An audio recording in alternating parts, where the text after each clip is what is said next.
de la economía hemos dicho que son tres: la economía descriptiva, la teoría o análisis económico y la política económica. En la política económica hemos estado en los últimos días. ¿Qué es la política económica? Ya definimos la política económica como el conjunto de acciones u omisiones mediante las que el Estado afecta el sistema económico. Y en ese contexto, con esa definición, pues tuvimos que estudiar qué era el sistema económico. Ahora ya sabemos qué es el sistema económico, y como hemos dicho que la política económica es el conjunto de acciones o omisiones con las que se afectan el sistema económico por parte del Estado, pues hemos ido entendiendo una dinámica en la cual decimos que existe una problemática. Esa problemática económica que existe hace que se piense sobre cómo resolver los problemas. Ese pensamiento es el que después va a orientar las acciones o las omisiones que haga el Estado. Es decir, ese pensamiento es el orientador de la política económica. Y ese pensamiento ha cambiado en el tiempo. Nosotros al momento hemos estudiado tres pensamientos. Hemos hablado del primer pensamiento que existió en esta sociedad capitalista, que es el mercantilismo. Vimos cómo ese mercantilismo exigía una participación fuerte del Estado. El Estado era un gendarme que controlaba las fronteras para evitar que saliera la mano de obra, para evitar que salieran las materias primas, para evitar que entraran bienes que vinieran a competir con los empresarios nacionales que eran pequeños y necesitaban la protección del Estado. Vimos que poco a poco Inglaterra logra avanzar en ese contexto y hace que sus empresarios se vuelvan grandes empresarios, llegan a tener un producto que supera la demanda que hay en Inglaterra, y entonces necesitan de encontrar nuevos mercados, y en ese contexto van a hacer un nuevo pensamiento al que se le conoce como el liberalismo. Y el liberalismo, al contrario del mercantilismo, va a decir: Estado, no te necesitamos, te haces a un lado y dejas abierta la puerta para que entre y salga el que quiera. Es la época del liberalismo. Vimos cómo ese liberalismo, que prácticamente marginó al Estado, llega a un momento en el cual va a presentar problemas de sobreproducción. Los inventarios de las empresas están creciendo, los empresarios no saben qué hacer, o de alguna manera piensan que se puede hacer algo, pero lo que ellos deciden hacer no va a resolver los problemas. Al contrario, va a hacer que haya una recesión, una depresión económica, y entonces otra vez se le llama al Estado para que intervenga, y es el pensamiento keynesiano, el tercer pensamiento que hemos estudiado, en donde otra vez se le invita al Estado para que intervenga, principalmente generando empleo para que los trabajadores tengan dinero y que con este puedan comprar aquellas mercancías que los capitalistas no logran vender. El pensamiento keynesiano fue exitoso. Trajo 3 décadas en las cuales la economía marchó bien, y no solo la de Estados Unidos, en general todas las economías del mundo marcharon bien. Son 3 décadas que se conocen como los años maravillosos, 3 décadas que van terminando por ahí por 1973, pero que nos muestran economías que están en expansión.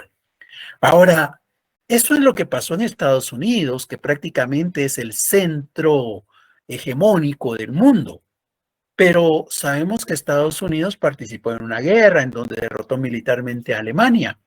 Ahora, Alemania y todos esos países derrotados, ¿qué hicieron para poder sobresalir, para poder dejar atrás esa época de la guerra? Porque la guerra para Alemania fue bastante perjudicial. La guerra se libró en su territorio.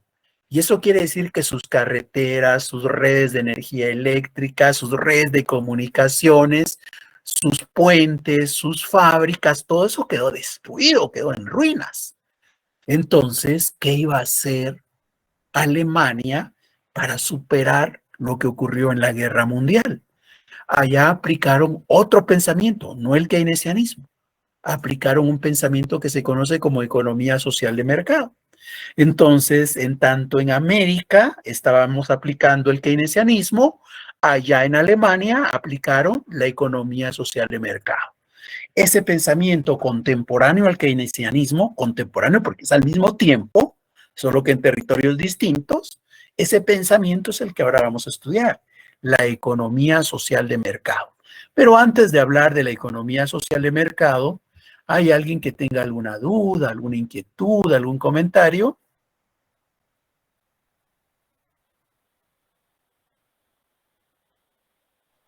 No, licenciado. Gracias, Wendy. Bien, no habiendo comentarios, vamos a hablar ya de la economía social de mercado entonces.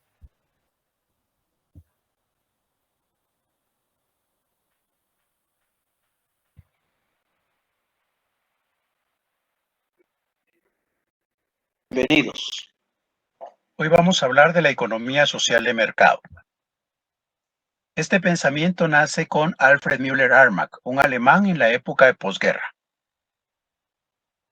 En todo pensamiento, una pregunta clave es ¿quién debe resolver los problemas del sistema económico? Históricamente han habido dos posturas. Una es considerar que el Estado es quien debe resolver los problemas económicos. Y la otra es pensar que el mercado por sí solo, el sector privado por sí mismo, puede resolver los problemas. El primer pensamiento que estudiamos fue el mercantilismo. En este se reconoce al Estado como el papel más importante. Al Estado se le pide que sea un gendarme, que controle las fronteras, evitando la emigración de la fuerza de trabajo, la exportación de las materias primas y la entrada de bienes finales que puedan significar una competencia para aquel pequeño burgués que se está protegiendo. Ahora, llega un momento en el cual hay un país que muestra sobreproducción y eso hace nacer un nuevo pensamiento, el liberalismo. En el pensamiento del liberalismo, el Estado queda al margen de la actividad económica. El que va a hacerse cargo de orientar el sistema económico es el mercado. El sector privado es el que va a trascender. Se recuerdan, en este pensamiento al Estado se le marginó y ahora se dejó que existiera libertad para que pudieran hacer, para que pudieran pasar las fronteras, tanto los trabajadores como las mercancías. Este pensamiento liberal también entra en una crisis. ¿Por qué? Porque llega un momento en el cual se da la depresión económica, los capitalistas piensan que pueden resolver este problema reduciendo los volúmenes de producción, lo que hace que se genere desempleo, las familias se quedan sin ingresos, no consumen y por tanto se contrae la demanda. El equilibrio no se alcanzaba, la economía entró en una depresión y eso hace que surja el tercer pensamiento, el keynesianismo. En el pensamiento keynesiano se considera que el Estado otra vez tiene que ser importante. Se le atribuye al Estado la tarea de generar empleo, porque con esto las familias van a obtener un ingreso, van a consumir y por tanto van a expandir la demanda. Los empresarios verán que sus inventarios se van a vaciar y van a tener un estímulo para lograr aumentar la producción y hacer que la economía logre recuperarse y posteriormente entre en una expansión. Hoy estudiamos nuestro cuarto pensamiento, la economía social de mercado. ¿Por quién se va a inclinar la economía social de mercado? ¿Por el Estado o por el mercado? Hay que recordar que el momento en que nace este pensamiento es en la posguerra, después de la Segunda Guerra Mundial, y es en Alemania, el país que ha sido militarmente derrotado. Entonces estamos en una situación en donde el Estado de Alemania es débil, que fue derrotado militarmente, por tanto no está en condiciones de poder hacerse cargo de dirigir el sistema económico. Pero por el otro lado tenemos al sector privado. Y este también ha sido afectado por la guerra, porque esta ha destruido sus fábricas. El sector privado no está en condiciones de poder ser el que resuelva los problemas del sistema económico. En ese contexto, entonces, ¿qué es lo que se va a hacer? Se va a considerar que el Estado y el sector privado pueden trabajar conjuntamente. Y por eso es que este pensamiento se denomina economía social de mercado, en donde el consenso social hace referencia al papel que va a tener el Estado, en tanto que el término de mercado refiere a la participación que tendrá el sector privado. Tres son los actores que vamos a identificar dentro de este pensamiento: el Estado, los capitalistas y los trabajadores. ¿Y cuál va a ser el fin que se va a perseguir? Aumentar el empleo y lograr que los salarios reales de los alemanes también mantengan esa tendencia de aumento. Ahora, ¿qué actividades, qué roles se le van a corresponder a cada quien? El Estado va a asumir un papel subsidiario. ¿Qué quiere decir que el Estado tiene un papel subsidiario? quiere decir que el Estado va a hacer todo aquello que el sector privado no quiera o no pueda hacer. Por ejemplo, en la época de guerra tenemos en ruinas toda la infraestructura productiva. La guerra destruyó las carreteras, destruyó la red de telecomunicaciones, destruyó la red de transmisión eléctrica. ¿Quién puede hacerse cargo de construir toda esa infraestructura? ¿Podría el sector privado? Al sector privado no le interesa porque no le parece rentable, porque no cuenta con el capital suficiente. Entonces, si el sector privado no puede, ¿quién se va a hacer cargo de esa construcción? El Estado. El Estado va a hacer todo aquello que el sector privado no quiera o no pueda hacer. Por ejemplo, en materia de salud, hay una comunidad donde hay problemas de salud. Ahí es necesario que se atiendan las necesidades de la comunidad. ¿Quién va a atender esas necesidades? En principio, el sector privado. Pero previamente el sector privado va a considerar los que viven en esa comunidad tienen los recursos suficientes como para contratar el servicio de salud. Sí. Pueden, tienen la capacidad de pago, entonces el sector privado va a prestar el servicio. Pero si esa población no cuenta con los recursos suficientes, entonces el sector privado va a decir, no podemos decir que ellos no tienen cómo pagar, no hacen rentable el negocio. Aquí le corresponderá prestar el servicio de salud en esas condiciones al Estado. El Estado juega un papel subsidiario. El Estado va a hacer todo aquello que el sector privado no quiera o no pueda hacer. En esa Alemania, el Estado se encargó de dar de manera universal los servicios de salud y de educación. Y eso va a permitir contar con fuerza de trabajo sana y capacitada para poder realizar sus funciones. Ahora, ¿qué van a hacer los trabajadores capitalistas? Esto se va a encargar de los detalles de la producción. La participación de los trabajadores va a ser tan grande que se les va a permitir participar en las juntas directivas de las empresas. ¿Y esto para qué? Por dos razones. La primera era para permitir que los trabajadores tengan participación en las actividades que van a alcanzar las empresas. Y la tercera, para evitar que se den los conflictos entre los trabajadores y los capitalistas.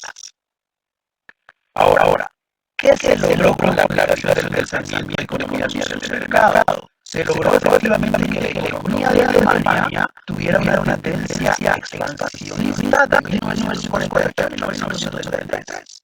Son las 3 décadas que se consideran los años maravillosos del sistema capitalista. Y en Alemania eso es evidencia. La producción creció constantemente.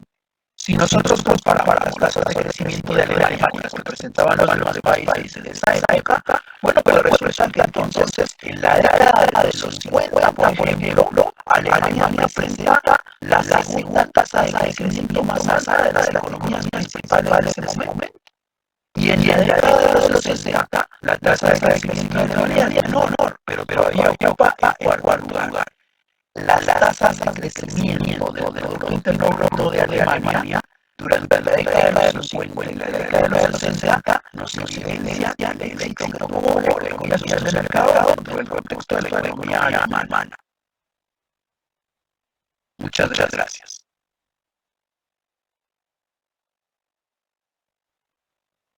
Bienvenidos. Hoy vamos a hablar de la economía social del mercado.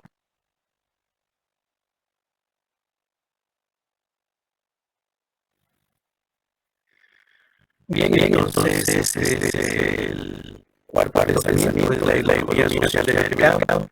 Como hemos dicho, la economía social del mercado se va a aplicar en Europa, mientras que en esta parte del mundo el pensamiento keynesiano. Ambos pensamientos van a ser exitosos, ambos pensamientos van a orientar actividades para el Estado que van a permitir que las economías muestren en expansión. Como se dijo ya, hay 3 décadas ahí que se conocen como los años maravillosos, porque prácticamente las economías, todas las economías del mundo estaban marchando bien.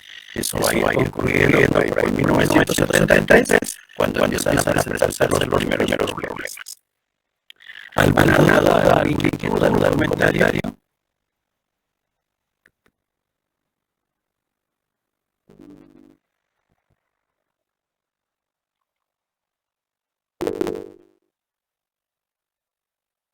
Sí, por favor, Luis.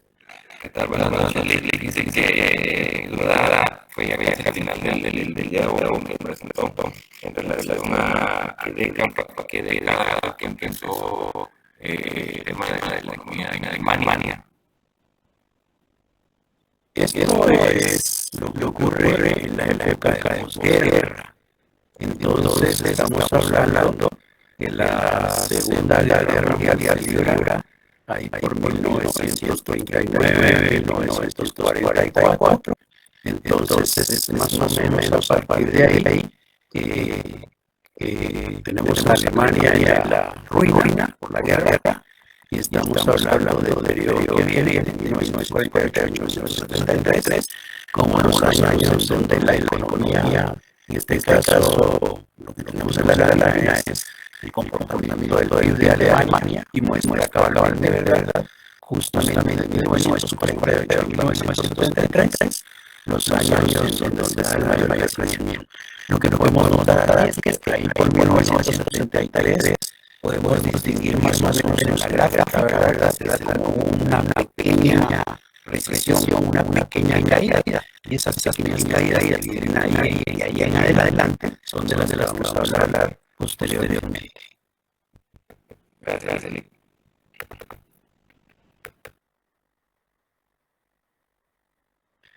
Bien, entonces decíamos ambas partes del mundo están presentando economías en expansión, pero resulta que cuando hay economías en expansión se van a dar algunos problemas que prácticamente se vuelven como frenos para que la economía pueda continuar esa tendencia hacia arriba.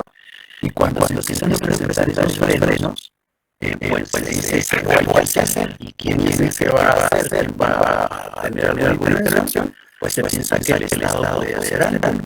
Pero ya no un enfoque keynesiano, ya no un enfoque de economía social de mercado, sino ahí van a hacer ya el enfoque del pensamiento neoliberal. Entonces el neoliberalismo se va a aplicar en esos momentos en que la economía va para arriba, pero que lo que está enfrentando algunas pequeñas limitaciones, se va a aplicar el neoliberalismo en expansión. La historia muestra que a pesar de que hicieron los esfuerzos mantener esa tendencia en expansión, no se logró. Y la economía, y no solo la de Estados Unidos, sino todas las economías del mundo, entraron en una recesión.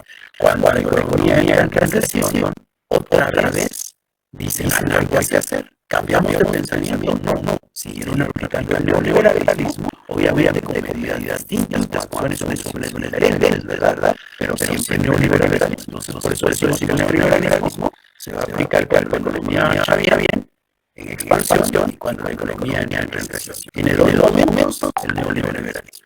Ahora vamos a estudiar ese neoliberalismo cuando la economía está marchando bien, pero está enfrentando, digamos, esos primeros desafíos, esos primeros bloqueos que tiene para mantener esa tendencia expansionista. Entonces, vamos a hablar ahora de ese neoliberalismo.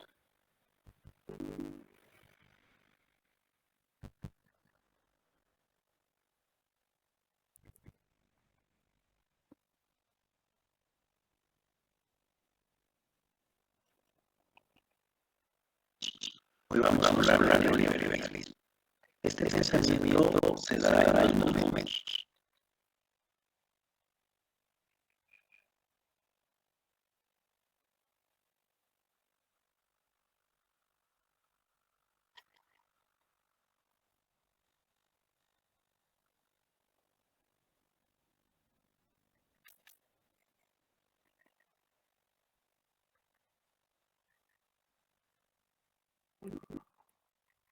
Hoy vamos a hablar de neoliberalismo. Este pensamiento se da en dos momentos. Como dijimos antes, tanto en la Iglesia como en los Estados Unidos, como la economía social de mercado, principalmente en Europa, las economías capitalistas lograron expandirse. Vivieron 3 décadas que se consideran los años maravillosos del sistema capitalista. Sin embargo, alrededor de 1983, mantener esa tendencia expansionista se hizo difícil. Y es ahí donde nace el neoliberalismo. se aplicaron las medidas, por más que se trató de mantener la expansión, fue difícil. Y eso hizo que la economía entrara en una recesión y posteriormente en una depresión. Ahí también se aplicó el liberalismo. Entonces, vamos a estudiar el liberalismo en dos contextos. El primero, cuando está por terminar esa fase de expansión, y el segundo momento, cuando la economía entra en la recesión para luego seguir en una recesión. Por ahora nos vamos a ocupar del neoliberalismo cuando está por terminar la expansión económica. En esta explicación vamos, igual en muchas ocasiones, tratar de responder tres preguntas. La primera, ¿qué problemas existían cuando nació el neoliberalismo? La segunda, ¿qué acciones y funciones corresponden a el cuerpo de pensamiento? Y la tercera, ¿qué líneas sociales favorecieron con la aplicación de estas políticas? Como decíamos, la década de los 70 fue una década complicada para la economía internacional. La economía de los Estados Unidos de América presenta un comportamiento del PIB que nos evidencia en ciertas barras como mantenía una expansión en los primeros años de la década de los 70. Pero a partir de 1970 para 1973, mantener esa tendencia se hizo difícil. También podemos notar que la inflación poco a poco empezaba a proyectarse a partir de 1932. La economía llevaba 3 décadas de años de expansión y tenía dificultades para mantener esa tendencia en ese momento. ¿Cómo resolver estos problemas? Para eso vamos a estudiar el ciclo del capital. El ciclo del capital nos muestra el recorrido de lo que el capital tiene que hacer para lograr su revalorización. ¿Cómo comienza ese camino del capital? Primero, el capitalista tiene una suma de dinero, la que va a utilizar para comprar mercancías. ¿Qué mercancías son las que va a comprar? Va a comprar fuerza de trabajo y medios de producción.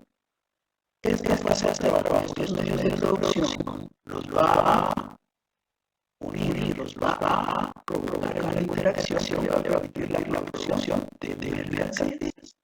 Pero obviamente las mercancías que vienen acá son distintas a las mercancías que tenían al principio, porque estas mercancías como valores de uso son distintas a las mercancías que se han comprado.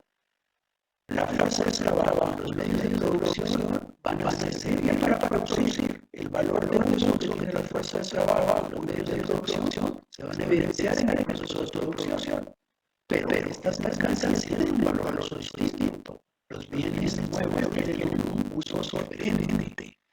Si tomas antibióticos, restaura la flora con Ahora, como valores también son diferentes, porque las mercancías que se han comprado valen menos que las mercancías que se van a obtener en el proceso de producción. ¿Y por qué estas mercancías que tenemos acá en este estilo valen más que las que tenían al principio? Porque aquí hay un proceso de producción. Y este proceso de producción implica un proceso de trabajo. Ese trabajo es el creador de valor. Si un trabajo o una creación de valor. Y eso es lo que hace que estas mercancías valgan más. Ahora, cuando el regrese al mercado en el 9 de los muebles, definitivamente el valor del consumo de dinero, que es superior al la medida al principio. Ahí es donde decimos como el capital es un valor que se revaloriza, es un valor que comienza en un monto y en la medida que recorre este ciclo del capital aumenta de valor. Veamos un ejemplo. Este capitalista es la minoría monetaria. ¿Qué hace la minoría monetaria? Ir al mercado, buscar contratos, hacer trabajo de producción. Imaginemos que utilizamos 150 para la fuerza de trabajo y 150 para los medios de producción. Una vez ya tiene la fuerza de trabajo los medios de producción, provoca un proceso de producción que permite obtener mercancías que ahora valen 1.250. Como nos damos cuenta, entonces ahora esas mercancías cuando van al mercado no se van a pagar por lo que tenían ni siquiera porque vale 1.250. Consigue incrementar su capital. En la medida que este capital recorre una vez ese camino, aumentando nuestros 150 unidades monetarias. Si nosotros logramos recorrer este camino 2 veces un año quiere decir que el capital sería en 500 unidades. Si lo hacemos 3 veces en el año, sería 750. Y si recorre 4 veces este camino en un año, el capitalista estaría duplicando. El capitalista está interesado en recorrer este camino el mayor número de veces posible. Entonces, ¿qué es lo que vamos a buscar? Tratar de que cada uno de estos pasos se dé de la forma más rápida. Pero veamos qué es lo que hay acá. Este ciclo de capital cierra fases. ¿Cómo podemos identificar esas fases? Veamos. En la primera fase, el capitalista tiene una suma de dinero que la va a convertir en las mercancías por ser trabajo mediante producción. Eso quiere decir que su capital va a cambiar de la forma dinero a la forma de capital productivo. Esa es la primera fase y se realiza en el mercado cuando el capitalista convierte su dinero en capital productivo. Luego podemos identificar una segunda fase. ¿Qué ocurre en esta segunda fase? En esta segunda fase el capitalista ya tiene capital productivo. Ahora, ¿qué es lo que va a hacer? Provocar la reacción llamada proceso de producción que le permite tener las mercancías que les sabe vender. Es decir, el capital va a dejar su forma en capital productivo para convertirse en capital de mercancía. Luego tendrá que volver al mercado. Ahora con mercancías, ahora ya como comprador, sino vendedor, con mercancías que valen más que las que consumir. Es decir, ahora ya con un capital de forma de mercancía que les espera convertir a la forma de dinero. Como nos podemos dar cuenta, el ciclo del capital encierra 3 fases. En cada una de las fases hay un cambio de forma, una metamorfosis para el capital. Y el capital, a lo largo del ciclo, solamente puede tomar 3 formas. La forma de meter dinero, la forma de meter productivo y la forma de meter mercancía. Ahora, esto nos va a ayudar a identificar los problemas y las soluciones que provoca el neoliberalismo para tratar de que la economía se mantenga en expansión. Veámoslo por fases. En la primera fase, cuando se tiene el capital en la forma de dinero y se quiere convertir a fuerza productiva, a medios de producción, fuerza de trabajo, se hace un tanto difícil. ¿Por qué se hace difícil? Porque la economía está marchando bien. Está marchando tan bien que todos los trabajadores están empleados, que es muy difícil encontrar a un trabajador desempleado. Entonces el capitalista tiene su dinero, pero no logra encontrar en el mercado la fuerza de trabajo que va a permitir llegar al proceso de producción. En otras ocasiones, la economía está marchando tan bien que todas las máquinas, que todos los medios de producción se han vendido. Entonces llega el capitalista al mercado con el ánimo de comprar los medios de producción y resulta que estos no están disponibles porque ya se han agotado. La economía marcha tan bien que los inventarios se han vaciado en caso de los medios de producción y que trabajadores empleados son difíciles de encontrar. Entonces tiene el capitalista ahora, tiene su capital en la forma de dinero y no logra convertirlo a la forma de capital productivo para seguir avanzando en el ciclo. Lo que necesita es un problema de sobreliquidez. Tiene el dinero y no sabe qué hacer con él. Tiene el dinero y no puede convertirlo en capital productivo que le permite avanzar en este ciclo del capital. ¿Cómo puede resolver el problema de la sobreliquidez? Ahora él tiene suma de dinero y realmente no le importa el camino a recorrer. A él lo que le importa es el salir. Él lo que quiere es que ese dinero se vuelva a ese dinero en el mercado. Ahora, ¿qué alternativa iba a encontrar para lograr que su capital aumente de valor sin necesidad de recorrer el camino? Lo que se le ocurre es que él puede venir y prestar el dinero. Presta el dinero con el ánimo o la esperanza de que después se lo devuelvan con intereses. Si le devuelven esta deuda posteriormente con intereses, ¿qué es lo que ha conseguido? Que su dinero incremente de valor. Entonces, promover la deuda pública externa va a ser la solución al problema de sobreliquidez. ¿Por qué es una deuda pública? Porque quien le va a prestar el dinero es a los estados. ¿Y por qué es externa? Porque va a ir a buscar a estados, principalmente estos desarrollados, para otorgarles estos préstamos. Los países desarrollados se van a endeudar y con esto los capitalistas de los países desarrollados van a lograr superar el problema de la sobreliquidez. En otras veces se lograba pasar la primera fase, es decir, lograba convertir su dinero a capital productivo, pero estando en esa segunda fase, teniendo el capital productivo, no lograban llegar a tener las mercancías para la venta. ¿Por qué no lograban que sus mercancías pudieran lograr la producción de bienes para la venta? Porque este proceso de producción estaba sufriendo algunas restricciones de carácter legal. Hay países desarrollados que empezaron a poner normas que impedían que ciertas empresas, por ejemplo, pudieran realizar este proceso de producción. Entonces, ¿qué les da a estos capitalistas que tienen su capital en forma de capital productivo para poder iniciar ese proceso de producción? Si ese país desarrollado no lo deja, la opción que van a encontrar es la de conformar empresas transnacionales. Es decir, si no me dejan producir en el país desarrollado, lo que voy a hacer es, voy a trasladar mi empresa a un país en donde sí me lo permita. Probablemente en este país desarrollado no me permiten explotar los recursos naturales porque tienen el anhelo de conservarlos. Hay una restricción para que lo produzcan, entonces lo que me queda es trasladar el universo al país en donde no hay restricciones en cuanto a la explotación de recursos naturales, y entonces yo puedo ir a establecer y explotarlos. Se van a conformar las empresas nacionales como una solución a esos problemas que traía las restricciones en la producción.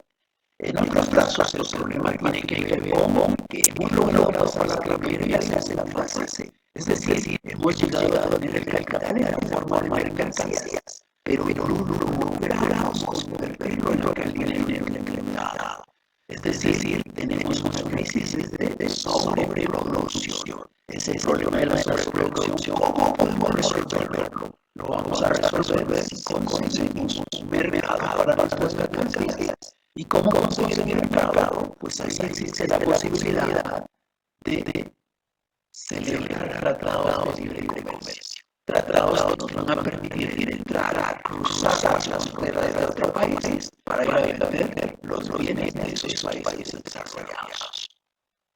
Entonces tenemos el esquema que nos muestra los tres problemas que existían cuando nace este neoliberalismo y la manera en que se pretende resolver. Ahora, ¿realmente se logró resolver esos problemas? Pues veamos lo que tenemos. Aquí está una representación gráfica del comportamiento de la deuda pública externa de Guatemala comparada con las exportaciones y el Producto Interno Bruto de 1974 a 1978. Nosotros nos podemos dar cuenta si centramos nuestra atención en la línea negra sobre qué tanto pesa nuestra deuda pública externa sobre las exportaciones. Y esto nos muestra que cuando estábamos en 1974, aproximadamente el 150% de la deuda comparada con las exportaciones. Es decir, nosotros exportábamos 100, pero por cada uno de esos 100 que exportábamos, 150 eran deuda que nosotros estábamos trayendo. Mientras que cuando llegamos a 1978, resulta que ahí ya estamos, que por cada 100 que importamos, nos estamos endeudando en más de 250. ¿Qué es lo que necesitamos nuestra atención en el Producto Interno Bruto? En el Producto Interno Bruto, que es la línea roja, nos podemos dar cuenta que también ocurre algo similar. En este caso, los números son los de la derecha. Nos damos cuenta que en 1974 la deuda representaba aproximadamente el 15% del producto. Es decir, si nosotros quisiéramos pagar la deuda en 1974, teníamos que usar aproximadamente el 15% de los productos para entregarlo a los acreedores. Con eso solventábamos nuestra deuda. Ahora, ¿qué pasó? Ya para 1978 resulta que entregar el 15% no era perdió solventar la deuda. Ya en 1978 teníamos que entregar aproximadamente el 36% de nuestra producción. ¿Qué decía esto? Que Guatemala se endeudó en la década de los 70. Ahora, el otro elemento del que hablamos fue la inversión extranjera. Esa que permitía ya al capitalista en un país desarrollado trasladarse y establecer empresas en países desarrollados. ¿Qué pasó con la inversión extranjera en Guatemala? La inversión extranjera en Guatemala a partir de 1972 empezó a aumentar. Y el único año en donde disminuyó fue en 1976, que es el año del terremoto. De ahí esa tendencia hacia arriba continuó. Eso nos muestra que los capitalistas encontraron en Guatemala la posibilidad de venir a establecer sus empresas, porque probablemente muchos de ellos no podían producir en la sede de Madrid. ¿Por qué? Porque allá existían ciertas restricciones para la producción. Y el elemento relacionado con la tercera fase nos señala el tema de la sobreproducción y el necesario conseguir mercados para estos países desarrollados. Se evidencia en el comportamiento de las exportaciones y de las importaciones de Estados Unidos en la década de los 70. Si nos damos cuenta, a partir de 1971, las exportaciones de los Estados Unidos empezaron a aumentar, salvo una excepción general, la tendencia fue creciente. Esto que nos muestra que efectivamente el neoliberalismo creó condiciones favorables para los capitalistas lograr superar la crisis que tenían de sobreliquidez, los problemas que enfrentaban con las restricciones a la producción y la sobreproducción que se tenía en ese momento. Con esto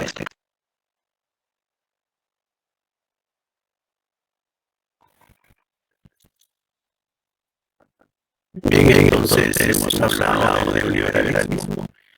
El neoliberalismo, como hemos dicho, lo hemos visto en una etapa en donde la economía está marchando bien en la parte de la expansión. ¿Alguna duda, inquietud, algún comentario?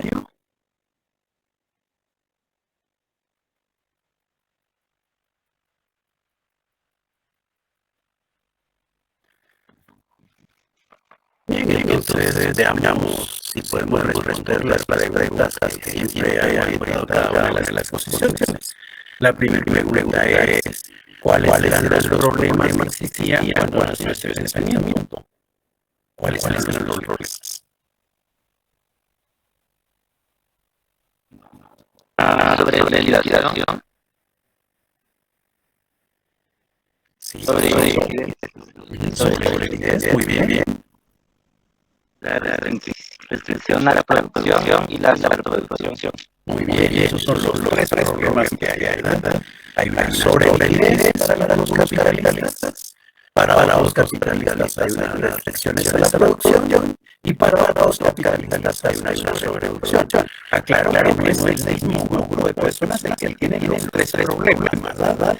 Hay un grupo de capitalistas que tienen una sobreliquidez, hay otro grupo de capitalistas que lo que tienen son problemas de restricciones a la producción y hay otros capitalistas que lo que están enfrentando son problemas de sobreproducción. Esos son los tres tipos de problemas que se están dando cuando la economía está en expansión. La economía para arriba cada vez se produce más, pero en ese contexto cada vez se produce más. Hay momentos difíciles para los capitalistas y esos son los problemas que hemos visto. Muy bien, ¿cómo se resuelven estos problemas?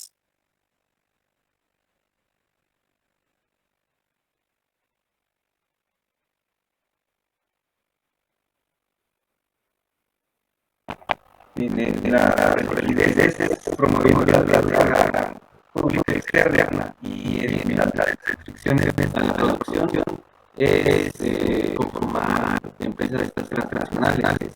Ahora en la sobreproducción es celebrar tratados de y esas son las tres soluciones.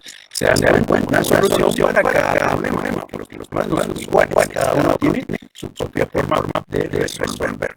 Y esas son las acciones que el Estado tiene que hacer. Entonces, ¿qué hace el Estado? Pues promueve la deuda pública, ¿qué hace el Estado?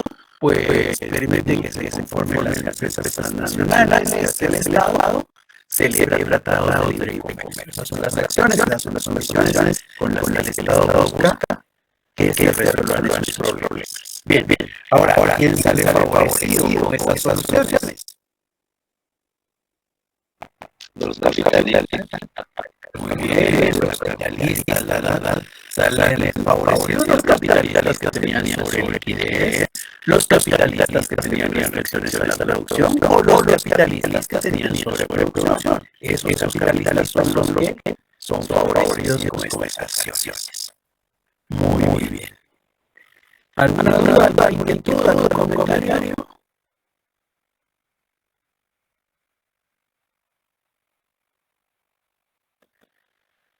Bien, si no hay, entonces nos vamos a quedar acá.